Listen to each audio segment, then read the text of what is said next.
Nada, recordarles que estamos en la Sana Doctrina y hoy tenemos como invitado especial a nuestro hermano Robert.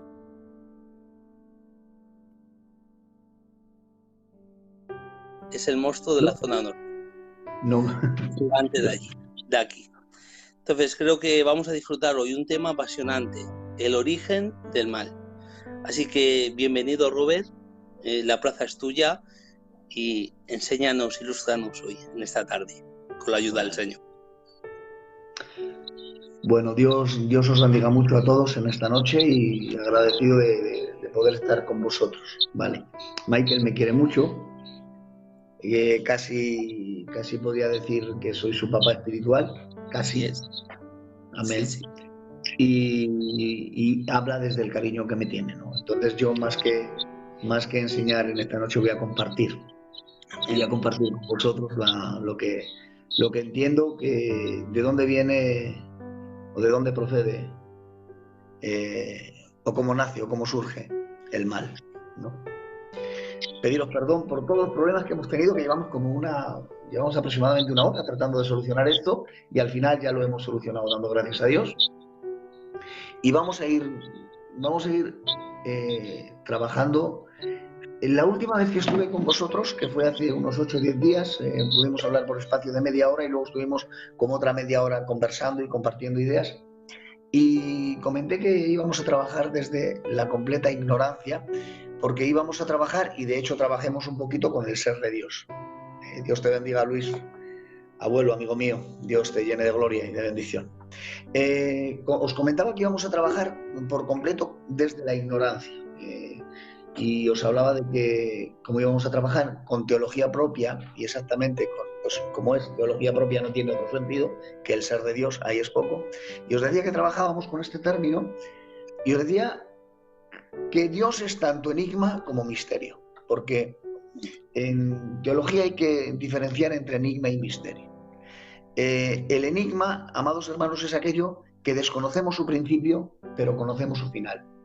El misterio es, amados hermanos, aquello que conocemos su principio, pero desconocemos su final. Por lo tanto, Dios es misterio y es enigma, porque ni conocemos su principio, ni tampoco su final, puesto que Él es misterio y es enigma. El origen del pecado habría que etiquetarlo, meterlo en el saco de enigma, puesto aunque no conocemos lo intrínseco total de su inicio, de su principio, sí conocemos, amados hermanos, su final. El final del pecado lo dio o lo realizó o lo gestó Cristo en la cruz del Calvario.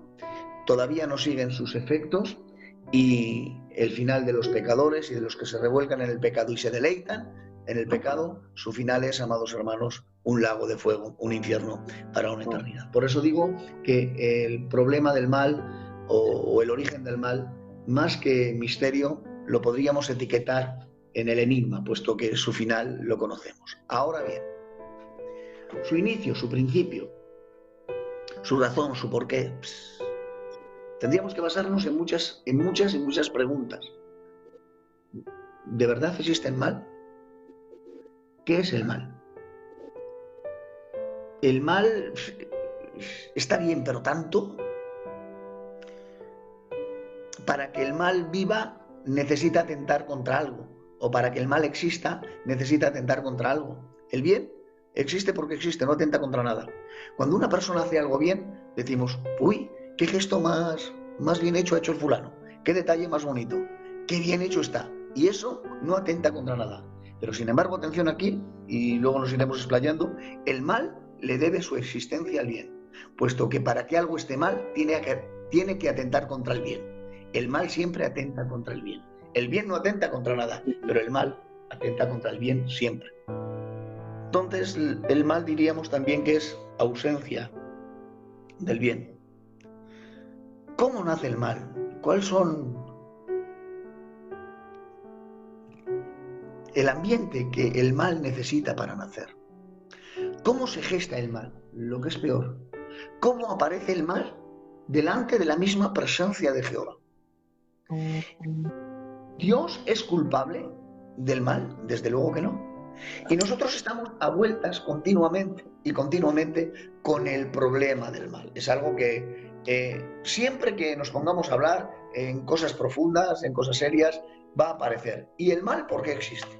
¿Y por qué Dios, sabiendo todas las cosas, creó a Satanás? Esa es una pregunta que sale. Dios no creó a Satanás, ya te lo digo desde aquí. Dios creó a Lucifer.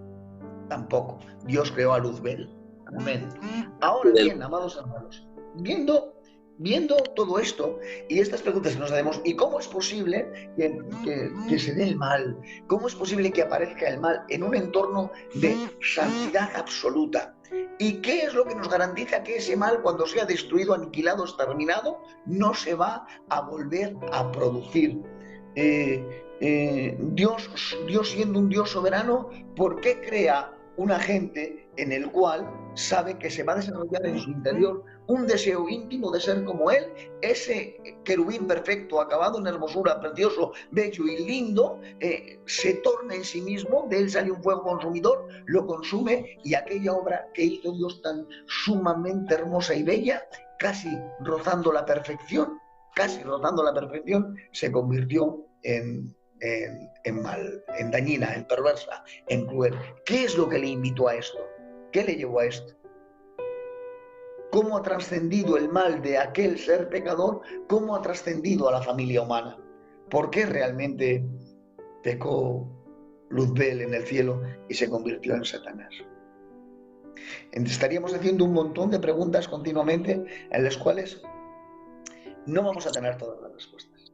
Os lo digo desde aquí. No os voy a dejar satisfechos a ninguno de vosotros, pero sí vamos a hacer algo, o voy a intentar, porque en la medida de lo posible, amados hermanos, nosotros como cristianos necesitamos dar una respuesta a este problema y a este panorama para que sea lo suficientemente sólida para que hasta allá donde podamos comprender la asumamos como tal y digamos, esto puede ser legítimo, las cosas pueden ir por aquí, y entendiendo y comprendiendo que estas cosas pueden llegar a por lo menos aceptarse, y a que nuestra mente pues no se canse tanto y no sufra tanto y no divague tanto en poder hacer, amados hermanos, a Dios causante del mal, porque en ningún momento lo fue, no lo ha sido y no lo será. Él es la solución del problema del mal. Vale. Muy bien.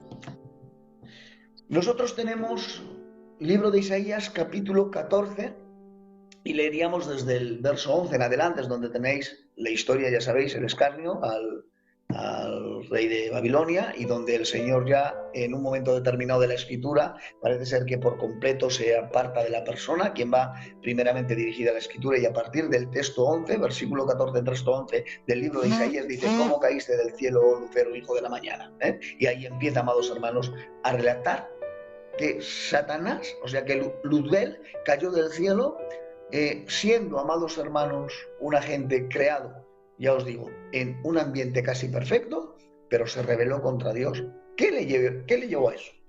¿Cómo es posible, hermanos, que en el lugar donde reside Dios, un lugar, una esfera donde hay, amados hermanos, ángeles, arcángeles, serafines, querubines, donde cada uno de ellos, amados hermanos, tiene un trabajo distinto, diferente, peculiar, pero todos se unifican en el mismo? A ver, el deber de los querubines no es otro que proteger, según la palabra del Señor. Los querubines son protectores. Los serafines son adoradores y están continuamente, según Isaías capítulo 6, santo, santo, santo, sacando a relieve los atributos de Dios, uno de sus máximos atributos, que es la santidad. Los arcángeles son, amados hermanos, seres que luchan con los demonios. Lo tenemos claro en el libro de Daniel, donde, amados hermanos, salen a darle un recado a Daniel, y el príncipe de Persia resiste al arcángel Miguel por 21 días y están luchando, peleando y batallando, y por 21 días se retrasa, queridos hermanos, la respuesta que está buscando Daniel. Los ángeles son mensajeros. ¿Sí? Escucha un poco, Robert. Nos están diciendo que me confirma un hermano si estamos transmitiendo desde la sana doctrina, porque dicen que creen que no estamos transmitiendo desde la sana doctrina. ¿Has Vale. transmitido desde ahí? Pues ahora ya me estás volviendo loco. Bendito sea tu nombre, Señor. Si no, espera, que lo voy a dar a compartir, y compartiendo igual se puede. Son cosas del directo, ¿vale? Perdonadme, hermanos, estoy encanado, lanzado, tirando. Perdonadme. Si hay algún moderador que lo comparta también y las solicitudes las vais aceptando porque yo no puedo, ¿vale? ¿Qué hago? ¿Salgo de aquí y entramos a sana doctrina? No, sigue, hermano. Y si no, después ya lo meteremos allí y la gente lo verá. ¿Sí? Sí, porque si entramos una cosa y otra, igual la liamos. Entonces, vamos a lo seguro, que vamos bien y estamos disfrutando, aunque estamos poquita gente, estamos disfrutando. Gracias. Y después ya lo verán todo el mundo. Sigue, hermanico. Estabas diciendo de que los ángeles, los querubines, que tienen todo lo mismo, aunque uno es defender, otro más o menos, por ahí te has quedado, ¿vale? Adelante, Robert, con fuerza. La posición de los ángeles, pues, siendo a priori posiciones distintas las que tienen cada uno de ellos, siendo los querubines protectores, siendo, amados hermanos, los serafines adoradores por completo, siendo, amados hermanos, los arcángeles luchadores y siendo que pelean contra los demonios, y lo tenemos claro en el libro de Daniel, y siendo, queridos hermanos, gracias, y siendo, queridos hermanos, los ángeles emisarios y mensajeros, cada uno tiene una labor distinta, pero todos y cada uno de ellos tienen una labor central, y es adorar y venerar el nombre sacrosanto del Rey de los Reyes y el Señor de los Señores. Por eso los hijos, por creación, la primera de todas sus obligaciones o sus deberes, y también de sus deseos, y que están intrínsecos en su naturaleza, es la de adorar. Bueno, pues como en el cielo, ¿cómo es posible que en el cielo, cómo es posible que ante de alguna manera la misma presencia del Rey de los Reyes y el Señor de los Señores, aquel que lo llene todo, se dé un entorno en un ser que nazca en él el pecado y nazca en él el mal, y sea el agente de todo el mal que hay en la tierra que ha afectado a toda la familia humana?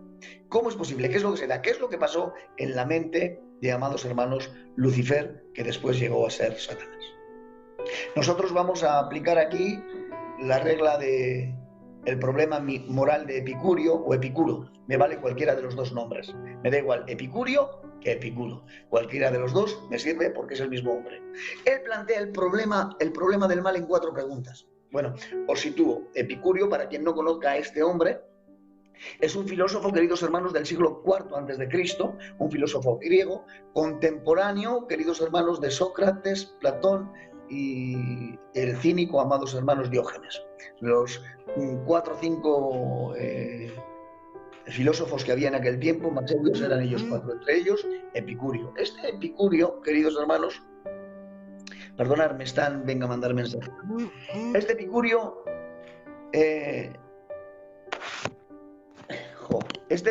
plantea el problema moral o el problema del mal en 4 preguntas. Si Dios quiere y puede aniquilar el problema del mal, ¿por qué no lo aniquila? Si Dios quiere y puede y no lo aniquila, es un Dios cruel. Si Dios quiere pero no puede, no es todopoderoso, por lo tanto, no se le puede llamar Dios. Si Dios puede pero no quiere, es un cínico. Y si Dios ni quiere ni puede, ¿para qué llamarle Dios? ¿Para qué servirle?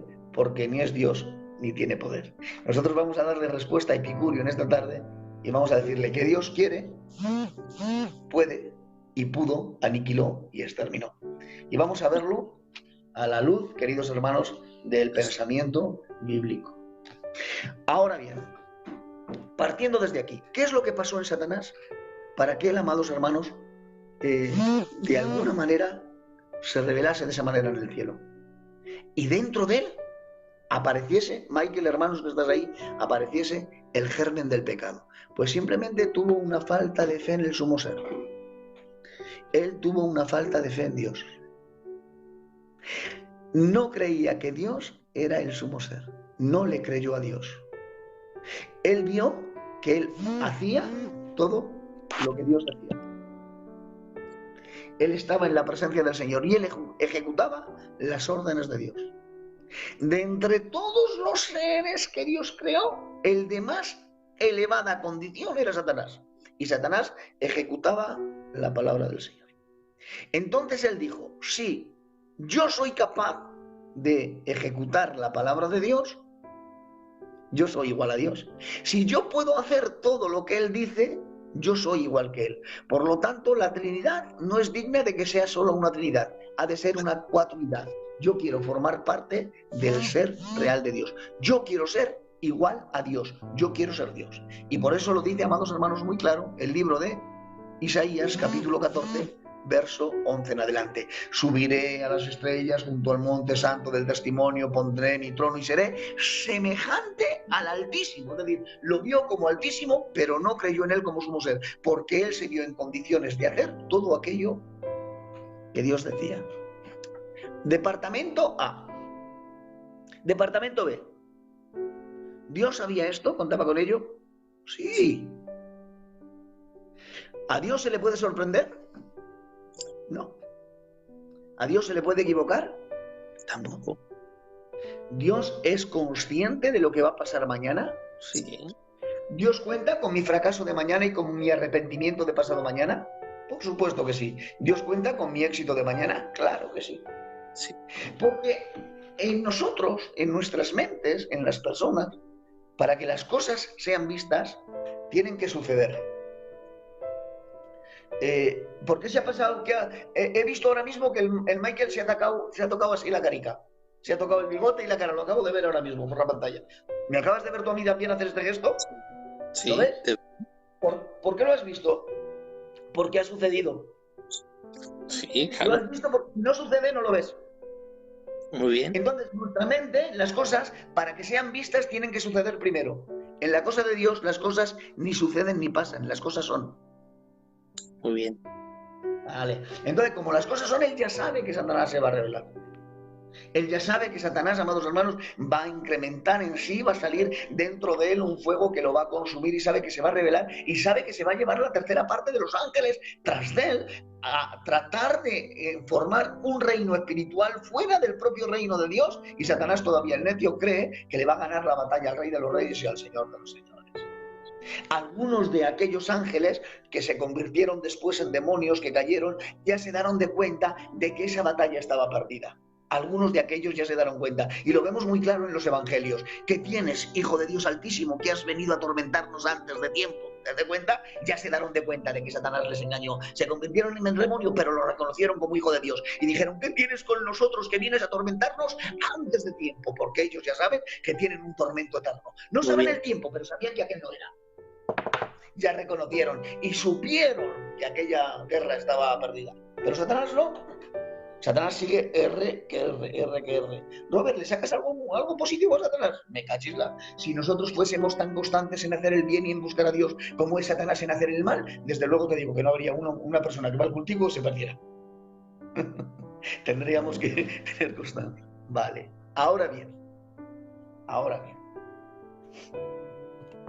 Dios crea este ser magnífico, maravilloso. Él tiene una oferta de sumo ser, sabiendo que se va a revolver, que va a salir del pecado y que ese pecado va a afectar a toda la creación que Él ya, amados hermanos, existe en su mente. Porque os he dicho que las cosas en la mente de Dios ni suceden ni pasan.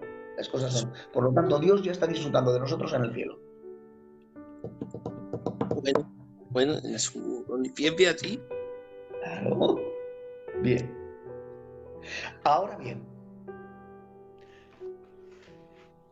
¿por qué Dios, sabiendo que Satanás, que Lucifer o Luzbel se va a convertir en Satanás, por qué lo crea?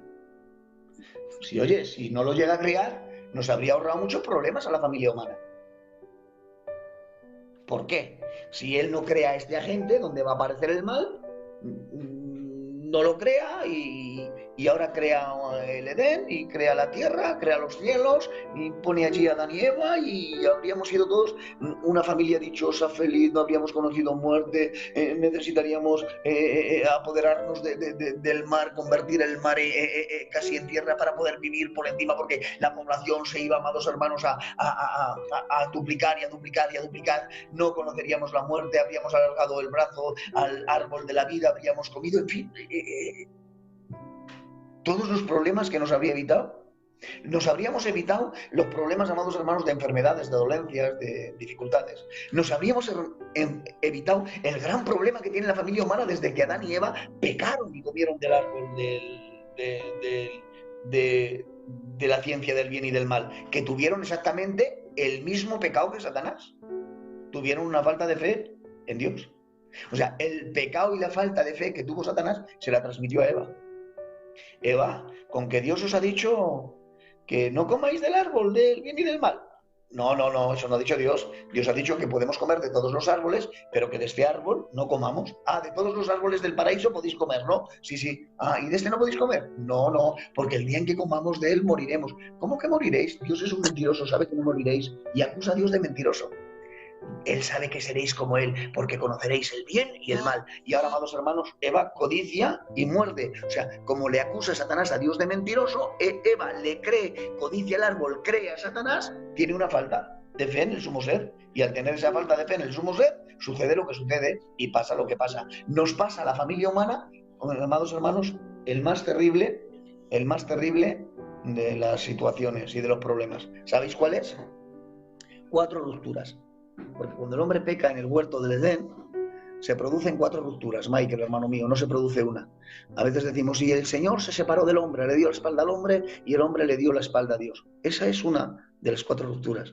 Hay una ruptura de la relación de Dios con el hombre por el pecado. Hay otra ruptura que es la ruptura del hombre con el género humano. Había 2 en el huerto, solamente 2, Adán y Eva, según la palabra del Señor y lo que nosotros creemos. Y uno le echó la culpa al otro. Yo no, la mujer que tú me diste. La tercera ruptura es la ruptura cósmica. Espinas y caldos te dará tu tierra. Y desde entonces, queridos hermanos, hay una ruptura completamente. Y la cuarta ruptura es la ruptura del hombre consigo mismo. Por eso el hombre es un esquizofrénico auténtico. Por el mismo gesto que hoy te doy la vida, por ese mismo gesto mañana te la quiero matar, te la quiero quitar. 4 rupturas que se producen en la vida de cada ser humano por causa del pecado. Vale. ¿Dios sabía todo esto? Por supuesto. ¿Dios sabía lo que iba a suceder, lo que iba a pasar, lo que iba a acontecer? Por supuesto. ¿Y por qué lo permite? Ahí está la pregunta del millón. ¿Por qué Dios, sabiéndolo todo, permite esto? ¿Dios es, pues, el causante del pecado? No, en ninguna manera. ¿Permisivo? Sí, por supuesto. ¿Hoy? Ahora, pensar conmigo en voz alta y contestar conmigo. Yo sé que todos vais a decir que sí. ¿Dios es perfecto? Sí. La perfección requiere inmutabilidad, ¿verdad? Como decíamos el otro día. Dios ni gana ni pierde. Es inmutable, es el mismo. Amén. Siempre. Amén. Por lo tanto, Dios sabe las mismas cosas hoy que mañana que ayer. Sí. A Él ni se le pega nada, ni se le cae nada. Lo sabe todo. Eso es. Dios, hermanos, no es más sabio hoy que ayer. Eso es. Y tampoco ama de forma distinta hoy que ayer. No. Entonces, si yo te preguntara ahora, ¿Dios es santo? Tú dirías, amén. Tú y los hermanos que estáis escuchando. Si yo te dijese, Dios es verdadero y real y legítimo, tú dirías, amén. Si yo te dijese, Dios es amor, tú dirías, amén. Si yo te diría, Dios es misericordia, tú dirías, amén, también. Amén. Y si yo te diría, amados hermanos, Dios es paz, tú dirías, amén. Y si yo te diría, Dios es bondad, tú dirías, amén. Amén. Vamos a pararnos ahí.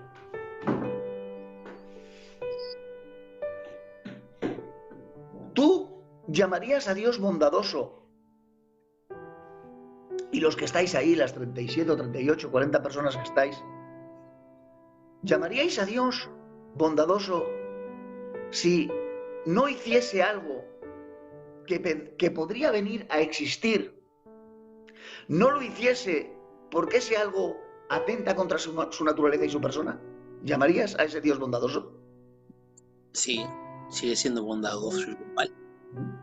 Si Dios, voy a repetirte la pregunta, a ver, te lo hago de otra manera. Tú me llamarías a mí, yo soy una persona bondadosa, yo sería bondadoso si yo te aniquilo a ti y no te creo, y no te formo y no te doy vida porque sé que tú te vas a rebelar contra mí, ¿me llamarías bondadoso?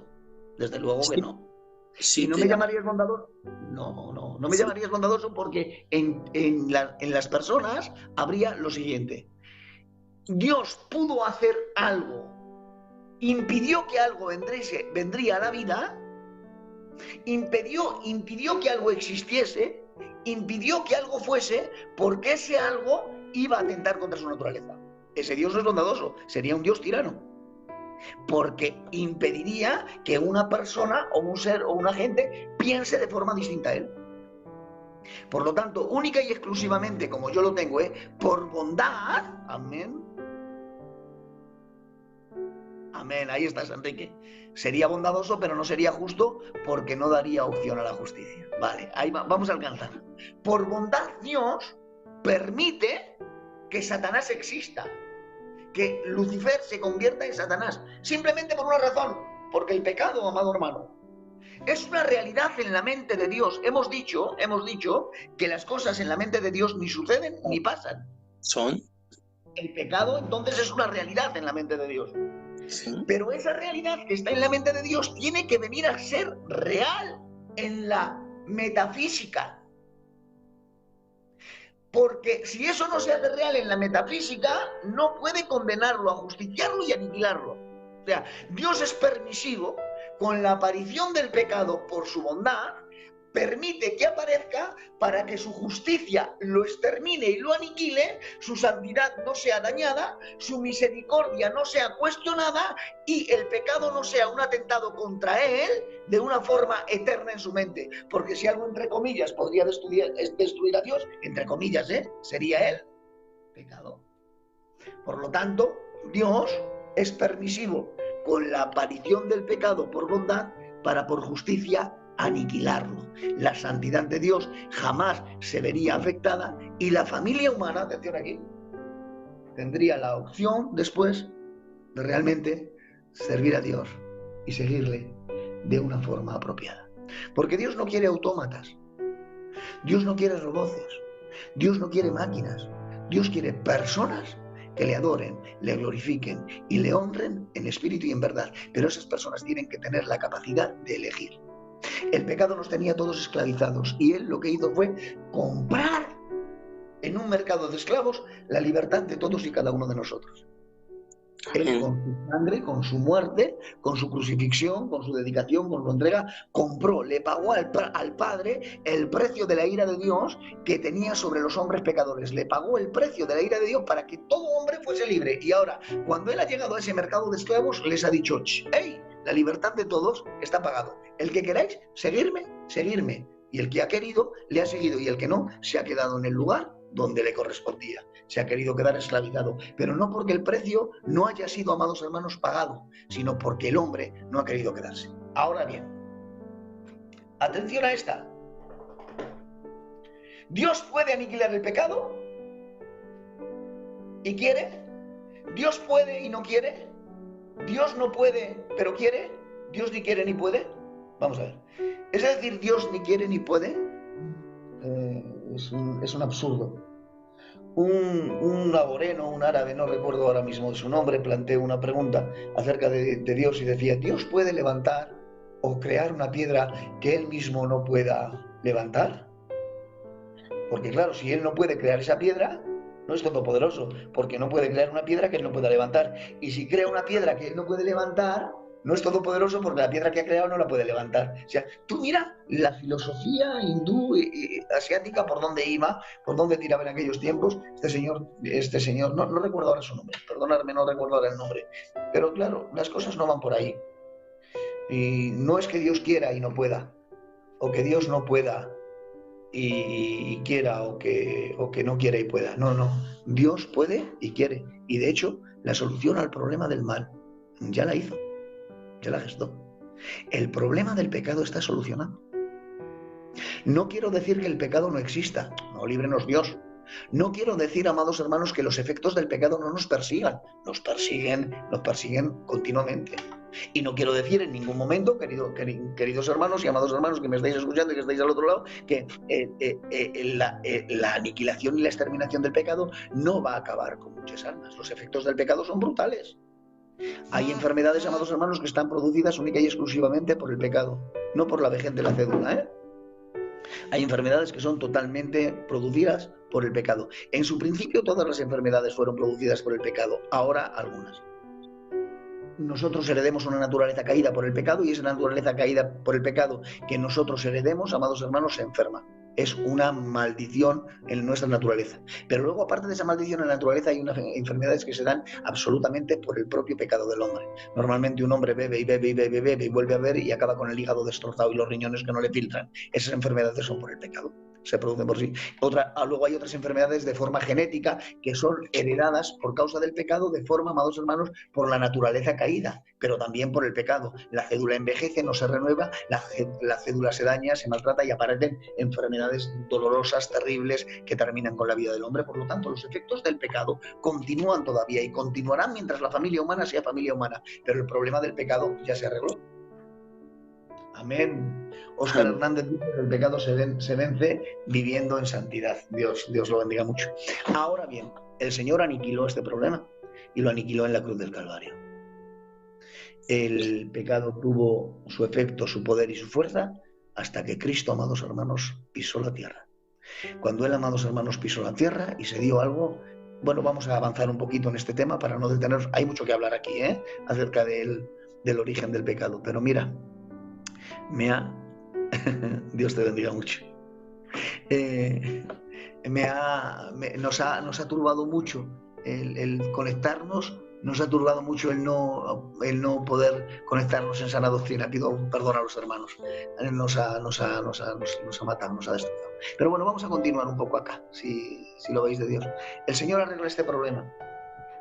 Lo arregla viendo algo. Sucede algo, pasa algo. La familia humana está totalmente perdida.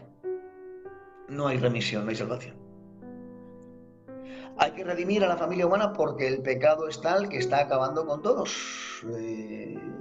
Los santos del Antiguo Testamento se salvan en Cristo, no tienen salvación fuera de Cristo. No los salvó la ley, no se salvan en Cristo. La ley fue escollo. La ley les hizo conocer, entender, comprender, valorar y asumir que tenían un alma que salvar. Y todos los sacrificios se salvan en Cristo Jesús. Todos se salvan en Cristo Jesús.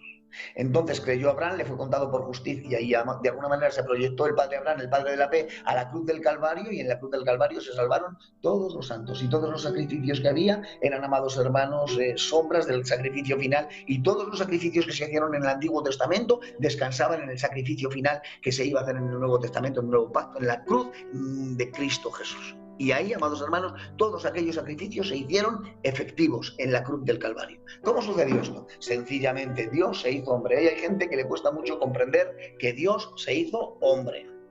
Tenemos muchos problemas. Tengo el 10% de batería, pero voy a sentarme aquí en otro ladito que tengo un cargador, ¿vale? Para que esto no vaya más. Vale, gloria al Señor. A ver, a mucha gente le cuesta comprender lo que os voy a decir ahora. Dios se hizo hombre.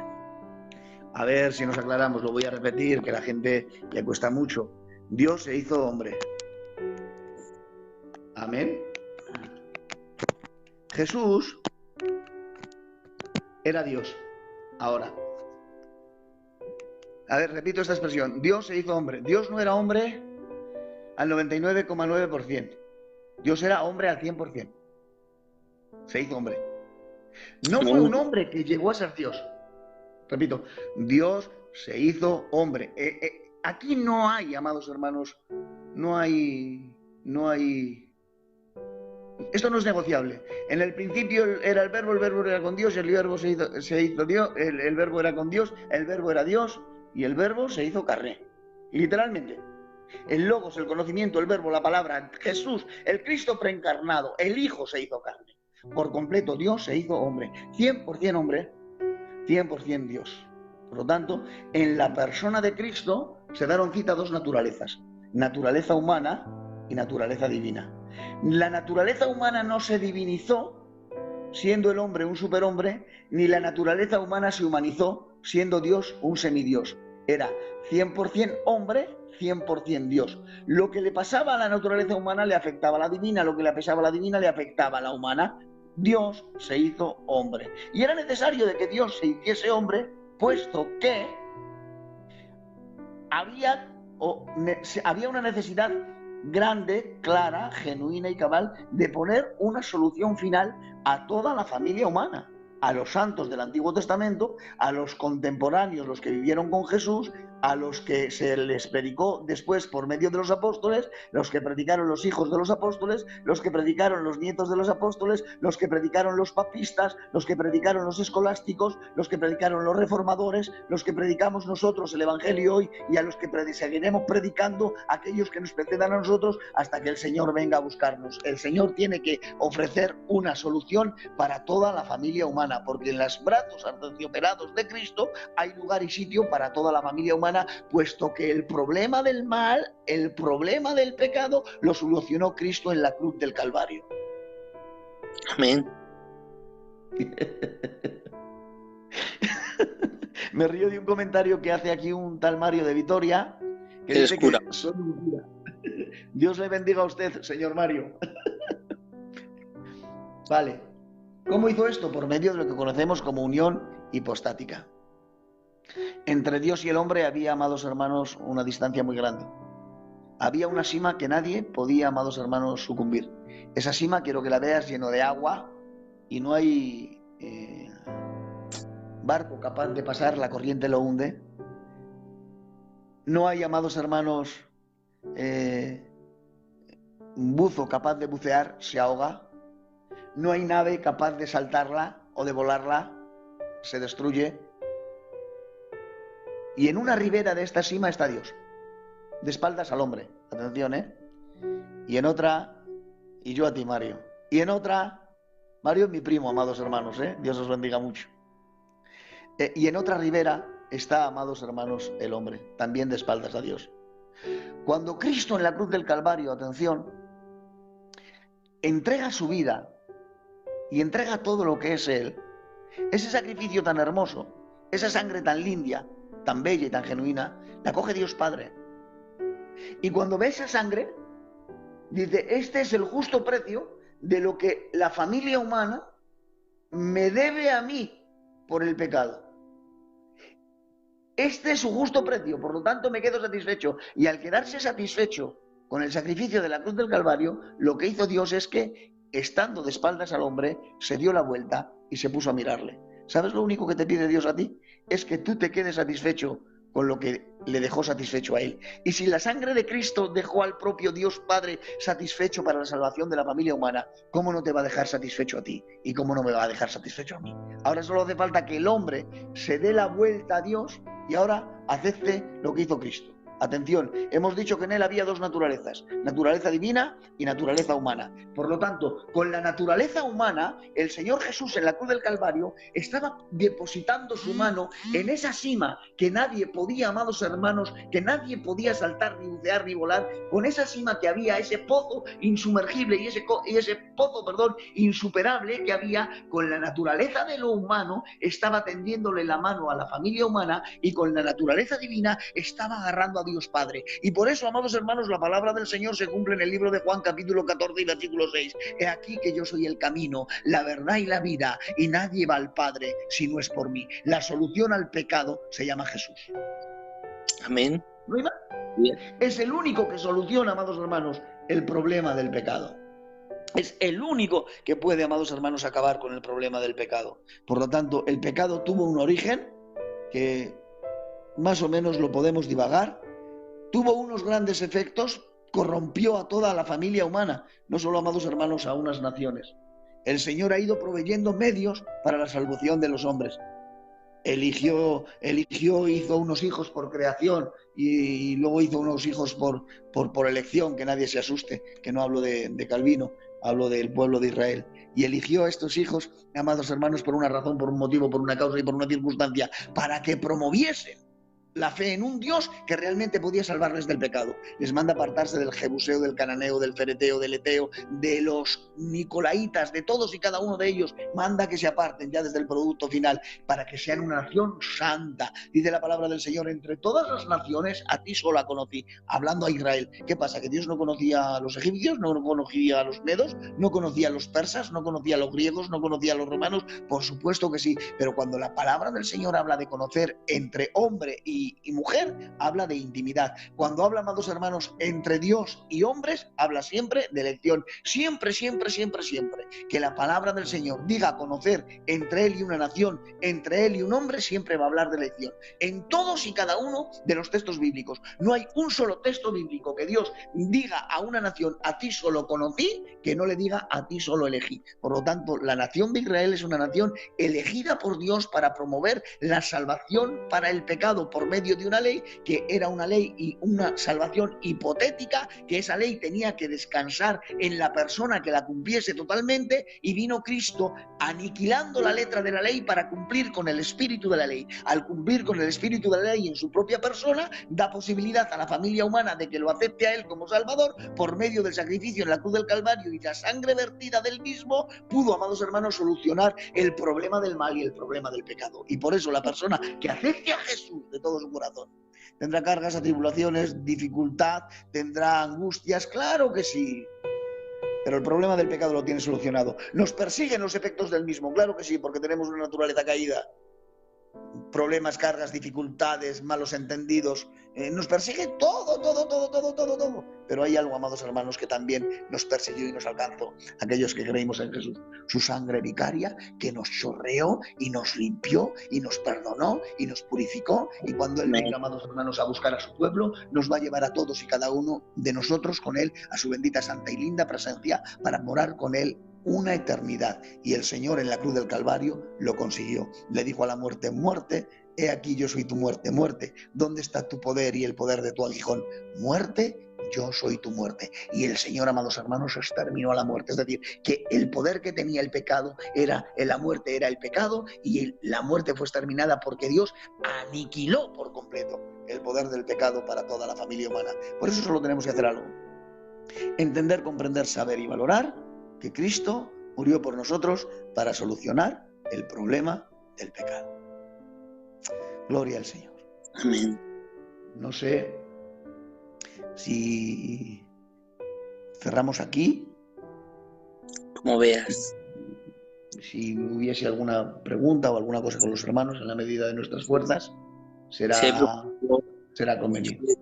Dios os bendiga mucho en esta noche. Gracias por escucharme y pido perdón por no haberme sabido conectar. Bueno, Robert, Dios te bendiga mucho. Impresionante. Dejar varias cosas claras, ¿vale? Porque el tema ha sido apasionante, ¿vale?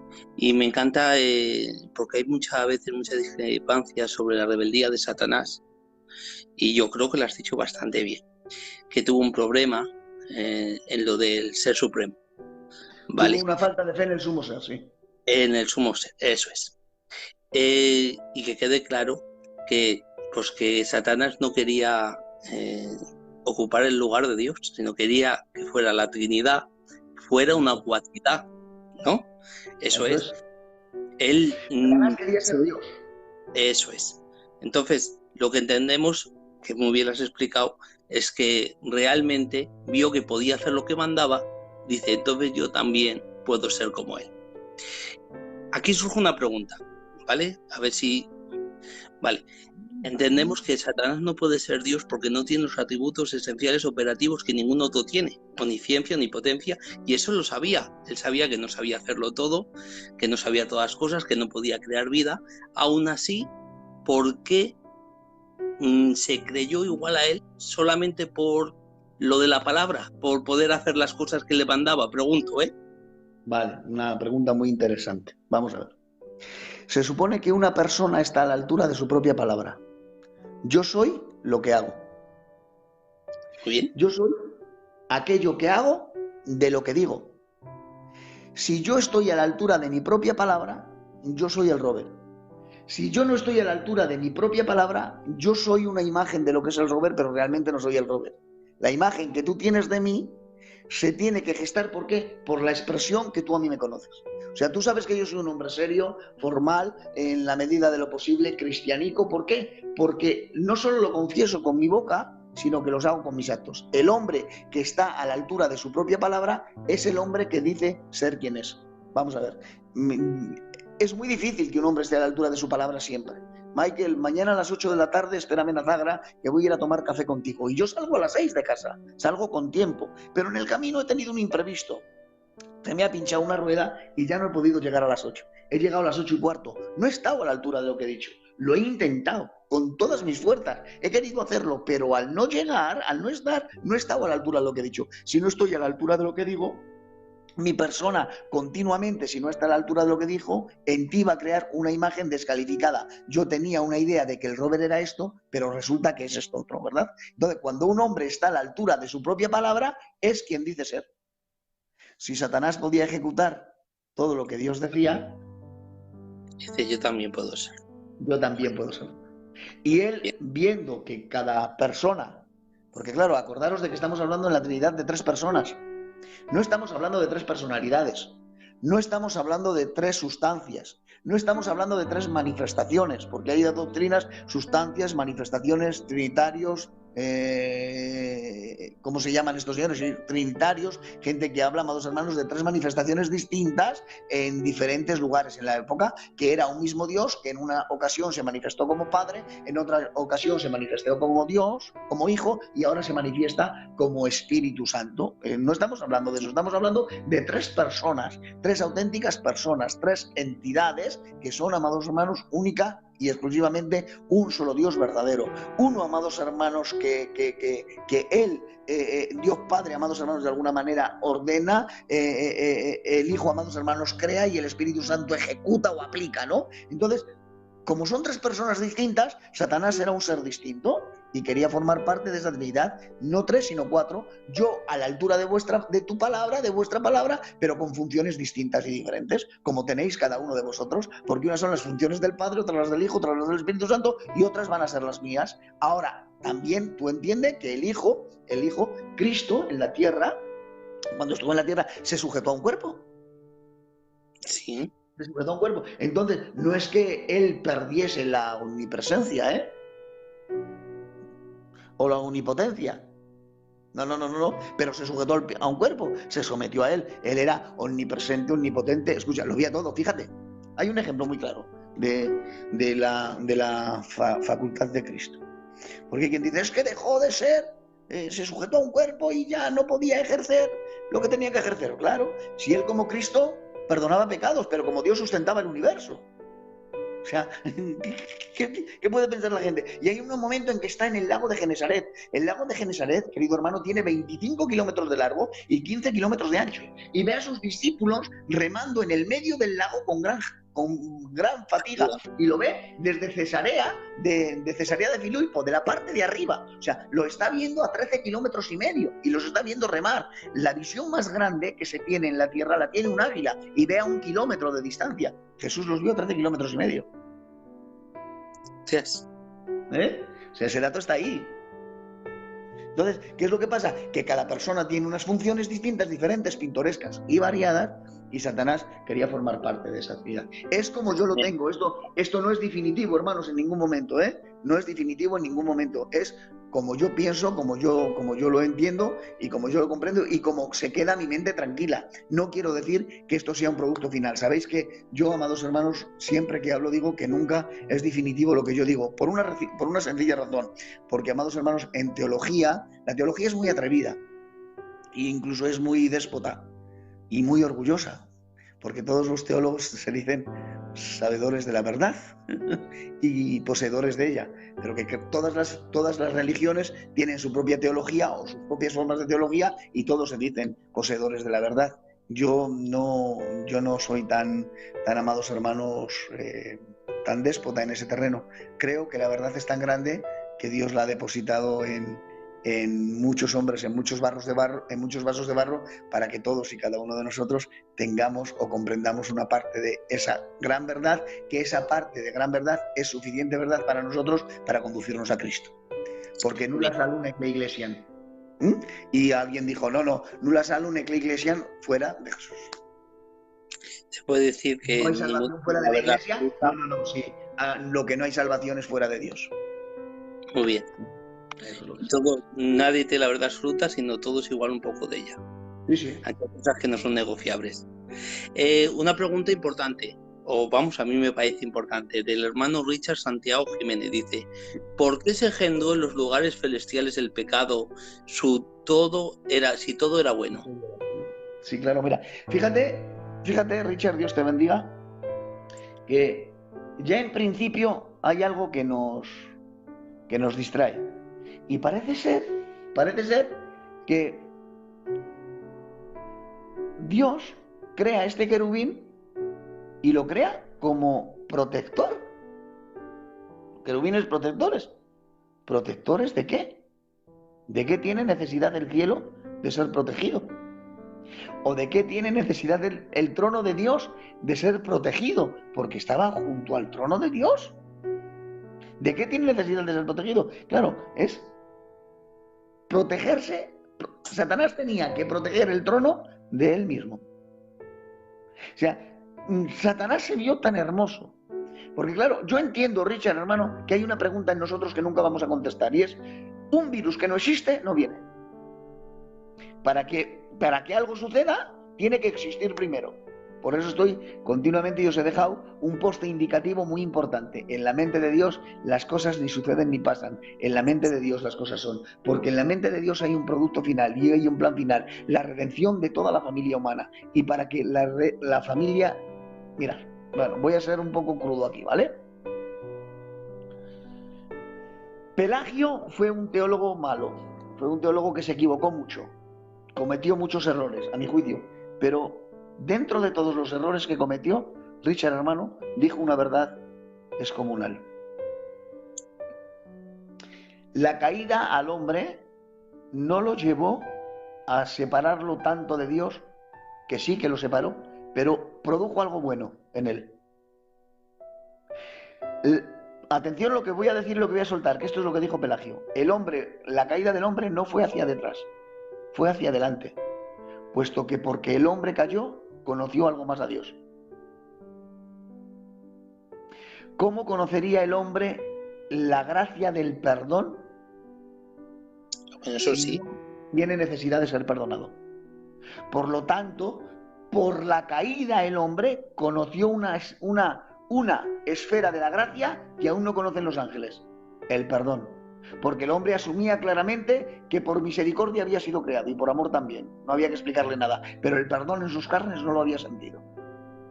Los ángeles, hay quien dice que los ángeles no conocen gracia. Eso es un error doctrinal, pero garrafal. Los ángeles conocen gracia. ¿Cómo no van a conocer gracia los ángeles? Lo que pasa es que conocen la gracia creadora, pero no conocen la gracia perdonadora. Por lo tanto, el hombre conoce en aspectos más a Dios que los propios ángeles. Están delante de su presencia, vuelan a su alrededor, santo, santo, santo. Pero hay algo que conocen los hombres en la propia práctica que los ángeles no conocen, y es el perdón. Por lo tanto, la caída al hombre le llevó a conocer más a Dios. Como bien digo, en la mente de Dios había un plan de la redención de la familia humana.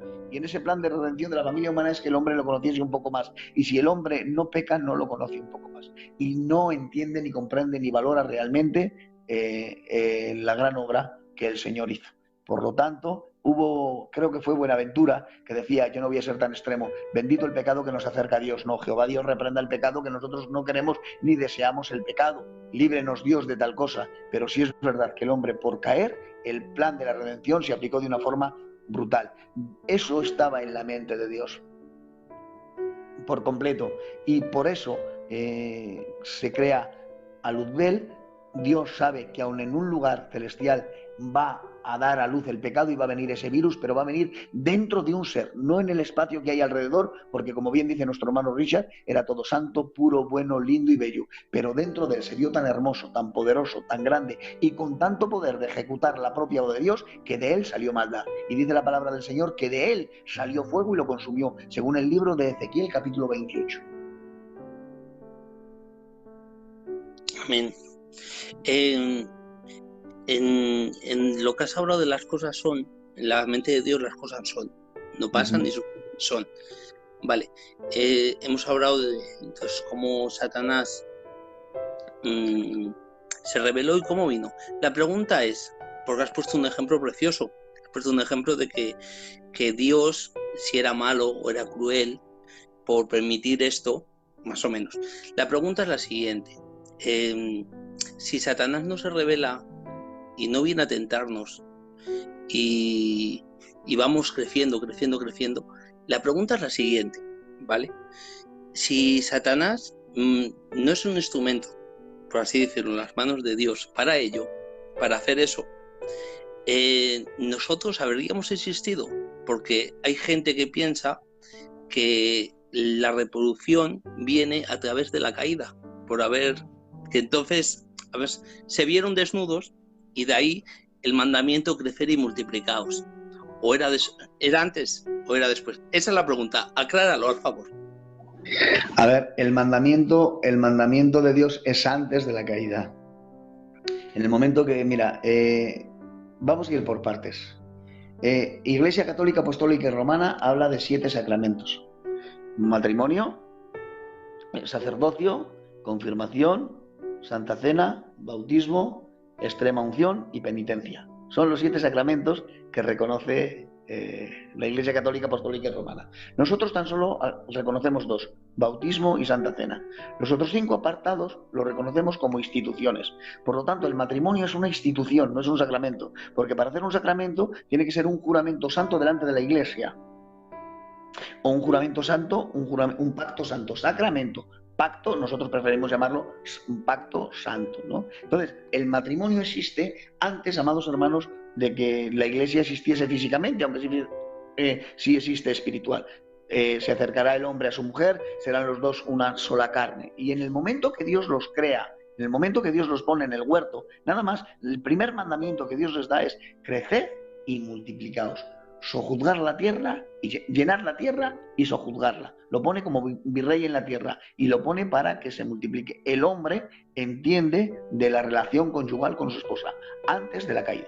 Sí, por supuesto que sí. La idea de Adán y Eva es para que se promueva una raza, se promueva una clase y se promueva unos seres que son totalmente distintos a toda la familia humana. De hecho, el hombre es un fallo del universo.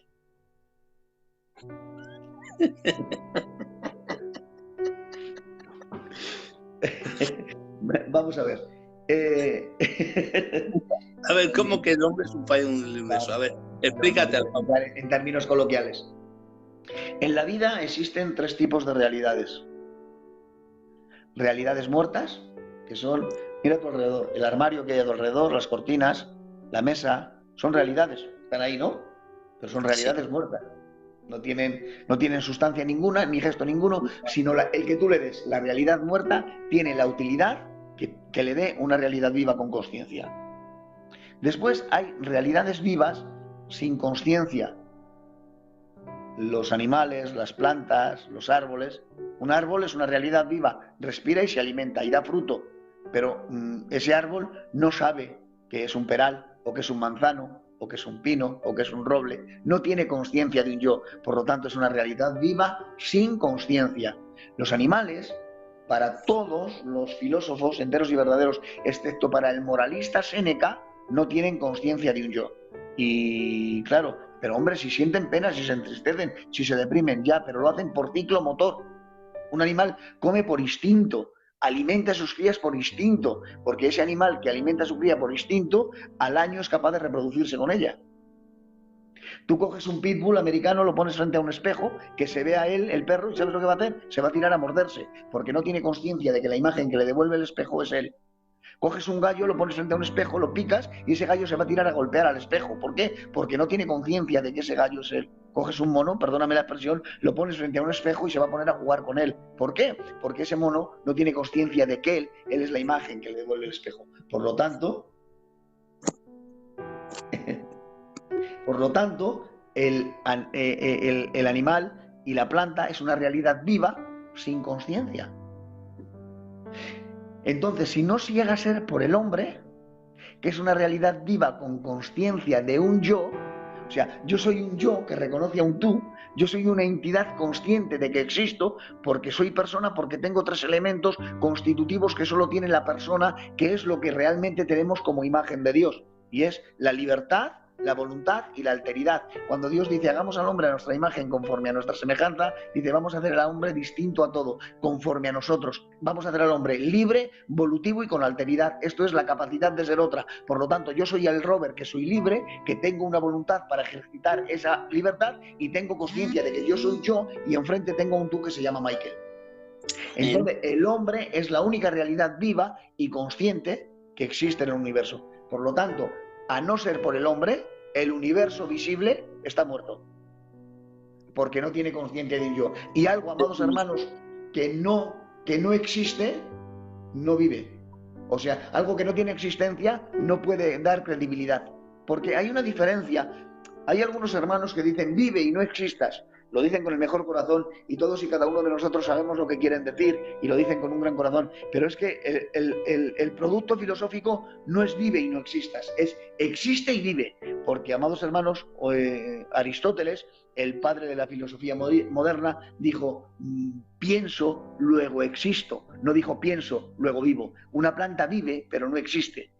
Existe porque yo, que pienso y existo, por lo tanto vivo, le doy conocimiento de que esa planta es una planta que existe y vive porque yo le doy existencia. Ella no tiene existencia propia, tiene vida. Muy bien. Entonces, ¿qué es lo que pasa? Que en ese aspecto, el hombre, amados hermanos, el hombre somos ese fallo universal que de alguna manera Dios nos ha creado igual que Él exactamente, ¿no? Nos ha creado exactamente igual a Él. Que no alargue del árbol de la vida para que no sea como uno de nosotros, ahora la propia Trinidad, ¿no? Entonces eso hay que entenderlo, comprenderlo, valorarlo, asumirlo, hacerlo nuestro, ¿no? Eso es una realidad tangible. Del tema, aunque no es con el tema, pero a preguntar, hermano, como has hablado un poco de la Trinidad, para que no se le quede duda, yo creo que es para la Trinidad económica a lo que se refiere, pero vamos, la pregunta es la siguiente. ¿Cuál es la correcta expansión de la Trinidad? Creo que es compleja y lo que creemos si decimos que son tres personas estamos en un problema. Si decimos sustancias, problema. O manifestaciones también. Entonces, ¿qué? Es fácil. La palabra Trinidad, bueno, fácil, pero fácil, o qué fácil, ¿no? La palabra Trinidad, hermanos, la palabra Trinidad no aparece en la Biblia, es real que no aparece en la Biblia. No hay un lugar en la Biblia donde aparezca la palabra Trinidad. Hay una expresión en el libro, a ver, Efesios, es Colosas, en Colosenses, porque en él habita en él habita corporalmente la plenitud de la deidad. Creo que es Colosenses 2.8, si no voy mal ahora mismo, porque en él habita corporalmente la plenitud de la deidad. Fijaros, en él, 1, habita corporalmente la plenitud de la deidad. 2, él y los dos que habitan en él son 3. Son 3 personas. Dios es 3 personas. Es que es así de sencillo. Dios es Padre, Dios es Hijo y Dios es Espíritu Santo. Y claro, eso lo tenemos que asumir por fe. No es como algunos ponen, por ejemplo, mirad, Dios es como si fuese un dedo, que tiene 3 articulaciones. Fíjate, tiene 3 articulaciones. Dios es como que fuese un trébol, que tiene 3 hojas. No. Dios es 3 personas, hermano. Dios es Padre, que tiene su propia identidad, y que tiene su propia ideología, y que tiene su propia naturaleza. Y Dios es Hijo, que tiene su propia entidad, que tiene su propia ideología y su propia naturaleza, que para nada es distinta a la naturaleza del Padre. Y el Espíritu Santo, 3 tantos de lo mismo. Mira, hay gente que ha dicho, ¿por qué ha creado Dios? Y algunos han dicho, Dios tiene que crear y se ve obligado a crear por reconocimiento existencial. No saben lo que dicen, hermanos. Que Dios cree para que se le reconozca, porque si no hay un tú que conoce a un yo, ¿cómo yo voy a existir? Y ahí dicen, por reconocimiento existencial. Pero Dios es 3 personas, por lo tanto hay un reconocimiento existencial del sumo ser. Dios, Padre y Hijo están completos en él. Dios no crea por reconocimiento existencial, Dios crea única y exclusivamente por amor, porque Él ya se reconoce en sí mismo y está lleno en sí mismo y está pletórico en sí mismo y no necesita nada más de lo que Él tiene. Lo que pasa es que en la mente de Dios, repito, las cosas ni suceden ni pasan. O sea, en la mente de Dios las cosas son la película que Dios tiene hecha, ya está hecha, empezada y terminada, porque, escuchen atención, en esa Trinidad tan hermosa, tan bella y tan linda, sucede algo importantísimo, y es que Amados hermanos, el universo es una idea de Dios, una idea que tiene que aparecer en el tiempo y en el espacio. Tenemos que entender también que eternidad y tiempo no son sinónimos, son antónimos, puesto que el tiempo cabe en la eternidad, pero la eternidad no cabe en el tiempo. Y nuestra mente, amados hermanos, lo tiene que encasillar todo. Y no podemos entender cómo tres personas pueden ser una. Pero es que no te das de cuenta, hermano, que me estás preguntando, que tú eres uno con tres sustancias. Que tú eres cuerpo, alma y espíritu. No te das de cuenta y sin embargo eres uno, eres tú, el Michael, o eres el hermano Richard, o eres el hermano Jimmy, o eres el hermano Antonio, otros como yo, que en este caso tampoco tengo miedo a exponerme, a posicionarme, a postularme por una razón muy sencilla, porque lo que voy a decir no afecta para nada al efecto de la salvación. Yo no soy trinitario en este campo, yo no soy tricótomo, yo soy dualista, ¿vale? Yo creo, amados hermanos, que de la fusión del espíritu y el cuerpo emana y nace la vida, el ánimo, el agente, amados hermanos, pero sea como sea, hay tres entidades implicadas: cuerpo, alma y espíritu. O sea, el rover no es un desguace, el rover no es se rompe la muñeca y le ponen otra y ya está. Yo no soy las piezas de un coche, yo soy un todo yo, una unidad compuesta. Por lo tanto, Dios es un todo yo. Padre, Hijo y Espíritu Santo son una unidad compuesta de tres personas y no de tres cosas o de tres fragmentos. Dios es Padre, Dios es Hijo y Dios es Espíritu Santo. Unidad compuesta que se da a conocer y a transmitir y a enseñar y a mostrar en la bendita, santa y linda persona de Jesús el Nazareno. Por lo tanto, Él es la imagen del Dios invisible, porque Dios habita en luz inaccesible y nadie vio a Dios jamás. Pero sin embargo es la imagen de Dios invisible. Una de las cosas que yo creo, uno de los motivos por los que Jesús vino a la tierra es, amados hermanos, dos motivos importantísimos. Primero, dar a conocer al Padre, y segundo, posibilitar la salvación de la familia humana. Amén. Es un poco tarde, Robert. Voy a hacer una pregunta más y luego otra de un hermanico de la Iglesia Evangélica del Templo, si te parece bien. No por nada, estoy disfrutando, pero la noche se alarga un poquito. Entonces, si te parece bien, dime. No, me dices que cortamos aquí, que espero a un hermano. No. ¿Qué hago? Dos preguntitas y cortamos. La primera vale. Esta es mía, has estado hablando de las 4 rupturas que se ha hecho cuando se pecaron. Una del hombre con la mujer, la de Dios, la de la tierra, las 4 rupturas. La pregunta es, de estas 4 rupturas, si en la mente de Dios han traído y el pecado ya ha sido exterminado, porque hay vacuna o solución, como quieras llamarlo, de estas 4 rupturas, ¿cuál ya se han restaurado o cuáles se van a restaurar y cómo? Se están restaurando las 4. ¿Ah? Se están restaurando las 4. Bien. La primera ruptura que se soluciona es la de la identidad. El hombre consigo mismo. El hombre consigo mismo empieza a comprenderse un poco más, empieza a saber perdonarse, empieza a reconocer que no siempre la culpa la tienen los demás. El hombre que se acerca a Cristo y acepta a Cristo como el Salvador de su alma es más humano. No echa las culpas allá tanto a las personas, guarda las relaciones, comprende más sus defectos, comprende más sus errores, porque está recuperando, atención a otra bomba que os voy a tirar ahora esta noche, la humanidad que el hombre perdió en el huerto del Edén, porque el hombre en el huerto del Edén no perdió la espiritualidad, perdió la humanidad. El hombre dejó de ser un ser humano. Lo que el hombre es ahora es un vástago de lo que Dios creó. El Señor creó un ser humano perfecto. Lo que dicen los testigos de Jehová, que es Jesús, el hombre perfecto, bueno, pues es lo que creó Dios en el huerto. Creó un hombre perfecto, no a Jesús. Y ese hombre perfecto se desperfeccionó por completo y somos lo que nosotros somos ahora. Pero por medio de acercarnos a la cruz del Calvario, vamos recuperando la relación con nosotros mismos. Seguidamente, querido hermano, vamos recuperando la relación con los demás. La recuperación cósmica la estamos administrando como mayordomos. Y lo digo ahora. El secreto de la prosperidad, hermanos, hay gente que vende la prosperidad y va, ¡oh, la prosperidad! Y venga, y diezma, y si no diezmas, estás en pecado y te mueres de hambre, y da para que puedas recibir. Eso es un robo absurdo. Son vendedores de humo, mercadores del evangelio. Y lo que más gracia me hace es que los gitanicos que predican estas cosas, a fin de mes le tienen que pedir a sus padreticos para comer, porque si no, pasan hambre.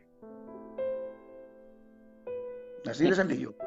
Entonces, el secreto de la prosperidad ya nos lo ha enseñado el Señor en su palabra. El secreto de la prosperidad y de la relación que se arregla en el sentido cósmico. Mirad, que esto es hermoso, lo que os voy a decir ahora. Yo me veo con el Michael por la mañana, es un vecino, no lo conozco de nada, somos vecinos y somos conocidos. Él sabe que yo me llamo Robert y yo sé que él se llama Michael. Y nos vemos por la mañana y me dice Michael, buenos días, Robert. Y yo le digo, buenos días, Michael. Nos vemos por la tarde, buenas tardes, Michael. Y él dice, buenas tardes, Robert. Y nos vemos por la noche y decimos, buenas noches, Robert, buenas noches, Michael. Y no nos decimos más que un saludo, ¿verdad? Los hebreos no, porque la salvación, recordad que viene de los judíos. ¿Os acordáis de eso? Sabéis que Jesús era un judío, ¿verdad? Sí. Y todo lo que hizo lo hizo como un judío. Bueno, pues un judío cuando te ve por la mañana te dice Okertó. Cuando te ve por la tarde te dice Obertó, o al revés, no recuerdo los términos, y cuando te ve por la noche te dice Lailató. Cuando un judío por la mañana te dice Okertó, ¿sabes lo que te está diciendo? Te está diciendo, Dios tiene un propósito contigo desde las 6 de la mañana hasta las 3 de la tarde. Deseo que seas prosperado para que lo alcances. Cuando te dice Oberto, te está diciendo, Dios tiene un deseo contigo desde las 3 de la tarde hasta las 9 de la noche, deseo que seas prosperado para que lo alcances. Y cuando te dice Laila Tok, te dice, Dios tiene un deseo contigo desde las 9 de la noche hasta las 6 de la mañana, deseo que seas prosperado para que lo alcances. Entonces, el secreto de la prosperidad es que alcances aquel propósito que Dios tiene contigo, para contigo. Esa es la prosperidad, que alcances el propósito que Dios tiene para contigo cada día, cada hora y cada minuto. Y así se arregla el problema cósmico. El problema cósmico se arregla entendiendo que Dios, si tiene un propósito conmigo, es que no pase necesidad, que le sirva, que tenga techo, que tenga abrigo y que tenga unos zapaticos que ponerme. Y eso nos lo ha prometido el Señor. Y, amados hermanos, lo que Dios promete, Dios cumple. No ha prometido a nadie ni zapatos de Martinelli, ni vestidos de Chanel. No, nos ha prometido ropica, abrigo, comida, siempre que nosotros le sirvamos a Él. Buscar el reino de Dios y su justicia, y lo demás os será por añadidura. Por lo tanto, el secreto de la prosperidad es el que os va a decir ahora vuestro hermano Robert. Ser trabajadores, honraos y buenos mayordomos. Y nunca nos faltará un cachupa. Y así se va solucionando, amados hermanos, el problema cósmico. Y esa solución nos la ha dado Cristo, nos la ha hecho entender Cristo. Y después, amado hermano, está el problema de la solución con Él. Y el primer problema que arregló es la relación con Él. Cuando Él aceptó la sangre de Cristo, se volvió al hombre, le abrió los brazos y les dijo, venid, que en mis brazos aterciopelados hay sitio para todos. Por lo tanto, los problemas se van arreglando. Como consecuencia, cuando una persona acepta a Cristo, el espíritu es salvo. El cuerpo se salvará y saldrá de la muerte. ¿Cuándo? En el reinado milenial, en la resurrección o en el rapto. Cuando Cristo venga a buscarnos y suenen las trompetas, los que hayamos dormido resucitaremos. Por lo tanto, el espíritu ya es salvo y el cuerpo se salvará y el alma se está salvando. Y eso lo produjo la cruz del Calvario.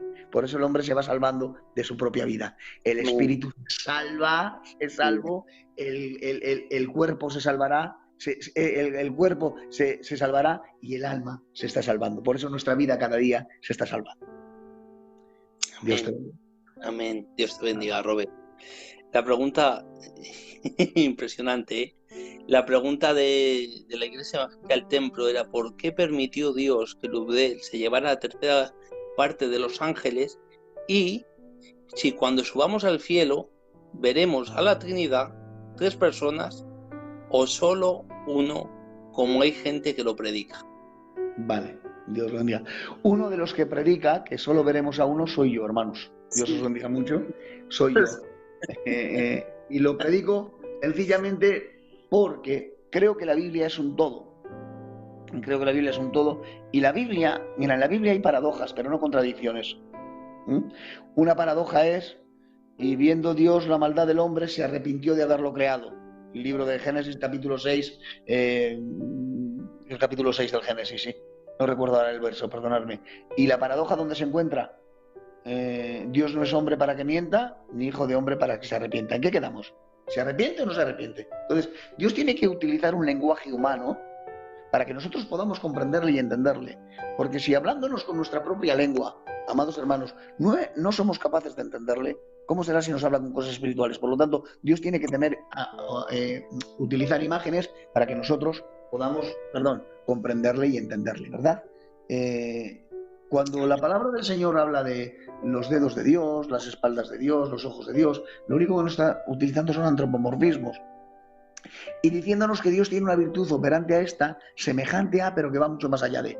Dios no necesita manos para agarrar algo y no necesita un brazo fuerte para mostrar su fuerza. Cuando Dios dice que sacó al pueblo de Israel con brazo fuerte, no quiere decir que tenga un brazo, ¿no? Sino que es una demostración de su poder. A nadie se le ocurre pensar que Dios es un pan, cuando dijo yo soy el pan de vida. O a nadie se le ocurre pensar que Dios es un camino el que lo pises, cuando dice yo soy el camino, y a nadie se le ocurre pensar que Dios es una puerta, cuando dice pasad por la puerta y el que pase por la puerta será salvo. No, a nadie se le ocurre pensar eso. Son lenguajes humanos que Dios utiliza para hacernos entender algo. Cuando Dios habla con propiedad, nos dice, Dios es espíritu y habita en luz inaccesible y a Dios nadie lo ha visto jamás. Por lo tanto, dice la palabra del Señor que Cristo es la imagen del Dios invisible. Por lo tanto, yo creo que veremos y entenderemos la Trinidad, pero a través del Hijo. Sí es verdad que los textos que comentaban el otro día los hermanos, que comentaban los hermanicos, que cuando Esteban está a punto de morir y veo al cielo abierto y a Jesús a la diestra de Dios Padre, que dice así, pero claro, si la palabra del Señor dice, si el cielo es mi trono y la diestra y la tierra es el estrado de mis pies y no hay lugar para mi reposo, si Dios Padre no vive en el universo, sino que el universo vive en él, ¿dónde está la diestra de Dios? Lo que está diciendo es que lo vio sentado en el trono, porque la Biblia también dice, el que venciere debe comer del árbol de la vida y se sentará conmigo en el trono, así como yo me he sentado en el trono de mi Padre. Entonces, ¿eso qué es? ¿Que nos vamos a sentar nosotros en el trono de Dios? No, está hablando única y exclusivamente de salvación. Entonces, cuando él ve sentado, dice Esteban, veo sentado a Dios, a Jesús, al Hijo, a la diestra de Dios Padre, está diciendo, estoy viendo el que salva mi alma. Nada más que eso. Entonces yo creo, amado, lo creo así, que no es definitivo, pero digo, tan legítimo es lo que yo predico, hermanos, que veremos a la persona de Jesús, como tan legítimo es, hermanos, lo que predican mis hermanicos que dicen que veremos a la Santa Trinidad, ¿eh? Tan legítimo es como eso, porque hombres con muchísima propiedad, con mucho más argumentos que yo, con mucha más propiedad, con mucha más capacidad, dicen muchos de ellos que vamos a ver a la Trinidad, ¿eh? Entonces, si es respetable lo que yo comento, también es muy respetable lo que comentan mis hermanos. ¿Por qué fue permisivo Dios con que se llevara la tercera parte de los ángeles? No lo sé, hermanos. No puedo responder a lo que no sé. Creo que la cabeza de Dios ya estaba eso preparado. Ya existía, ya era. Pero dame una razón de fondo. Pues simplemente por permisión de ejecutar la libertad de aquella voluntad que esos seres tenían en el cielo, ¿no? Y aquellos pues fueron conquistados. Hay una pista bíblica cuando nos dice la palabra del Señor que Satanás estaba dando rodeos y que se llevó la tercera parte de los ángeles por sus rodeos. En la traducción que tenemos de las traducciones más antiguas es por la multitud de tus contrataciones. Entonces lo que hizo fue que se llevó a muchos contratándoles, ofreciéndoles lugares, sitios, cargos que iban a ejecutar, ¿no? Bien, el problema está en que Satanás todavía sigue trabajando de una forma brutal, no para quieto, y el pecado, atención a lo que os voy a decir, hermanos, lo siento, muy de Dios, a medida que voy hablando, el pecado es tan grande que anda alrededor nuestra continuamente agentes de pecado, de tal manera que la palabra del Señor dice, enseña y muestra que el pecado está a nuestro alrededor y está a la puerta de nuestra casa y llamando a la puerta de nuestro corazón, pero que nosotros nos enseñorearemos de él. Hay que tener los ojos muy abiertos al pecado porque mirad, ¿sabéis cuál es la mentira más grande, hermanos? ¿Cuál? La que más se parece a la verdad. Vale. Ahora mismo, si podríais verme, diréis, mira, mi hermano Robert está con una bata azul, lleva una camisetita de Adidas, lleva su pijamita y tiene unas zapatillas grises oscuras. Si podríais verme, diríais, sí, esto es así. Es tan parecido a la verdad lo que os he dicho, que es la mayor de las mentiras. Porque es verdad que mi bata es azul, es verdad que mi camiseta es de azul, pero la camiseta no es de Adidas, es de Puma. Entonces, es tan real, se acerca tanto, se aproxima tanto a la verdad, lo que os he dicho, que es totalmente creíble. A mí me dices ahora, Robert, levántate y sal a la ventana que hay un burro volando, y no me muevo de este lugar porque estoy muy cómodo y muy a gusto, y sé que lo que me estás diciendo es mentira, porque la mentira es tan grande que no hay quien se la crea. Pero cuando la mentira es muy pequeña, muy pequeña, muy pequeña, se vuelve muy creíble. Por lo tanto, cuanto más pequeña es la mentira, más creíble se vuelve y por lo tanto mayor mentira es. Muy bien. ¿Sabéis lo que quiere Satanás, hermanos? Una iglesia paralela. Porque Satanás quiere adoración y quiere que se le adore. Por lo tanto, él está buscando una iglesia paralela, una iglesia que parece que se adora a Cristo, pero que no se le adora a él. Se adora al percursor y al creador del pecado. Jehová Dios lo reprenda y nos dé ojos claros para ver y discernimiento de espíritu para entender. Amén. Amén. Dios te bendiga mucho. Dios te bendiga. Si te parece bien, lo dejamos aquí. Así otro día lo dejamos con ganas para que vengan también. Vale. Ha sido una pena no compartirlo allí porque muchos han enterado y han venido a la mitad. Y luego me están diciendo que hay gente que no ha podido verlo porque tienes algo de privacidad. Entonces luego compartiéndolo allí, me imagino que se verá todo, ¿vale? Porque lo diré. Ya miraré un poquito yo eso de la... Es que sabes, Michael, que soy muy torpe. Aunque no creáis, hermano, bueno, lo he demostrado, que para esto soy muy tonto, que soy muy torpe para los ordenadores y para los teléfonos. Pero voy a ver si puedo quitar la privacidad esa que dices y a ver si lo puedo compartir yo también. No, compartir, yo como el directo está hecho conmigo, entonces al salir yo también, yo creo que lo podré compartir, para que la gente lo... Y nada, decirte a todos que han estado, pues agradecidos por estar aquí, aprendiendo y disfrutando del gigante de la zona norte, nuestro hermano Robert. Bueno, es igual lo que diga yo, ya lo han visto ustedes.